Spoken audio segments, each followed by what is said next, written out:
Maayong hapon sa tanan, nagluto tag kabasa, ato ni siyang tunuan. Kataan ba? Aw na siya nagigisa, tapos ginsabuan mura ba siya nalawuy ba, tapos naitanglad. Niya dayang ganito na to nga gata. Siya tong butang diha niya. Ato po sa gulan og kanang alubati og makalunggay. Balagway sa sagol nga karne basa naidaghay mga gulay. Mauna ni siya gibutangan na siya sa gata kay luto na manggod ang kalabasa. Unya isagol lang pud ako na siya alubati mo na siya usa ka bukaw ana atong isunod pud ang atong malunggay.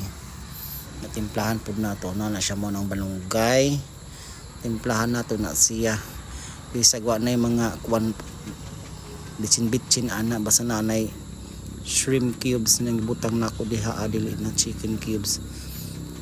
Shrimp cubes na akong gibutang para malasa. Mo na siya nagbukaw na ato po nang ibutang ang malunggay ana. Dapita. Maayong hapon sa tanan. Itong panihapon nato. Salamat.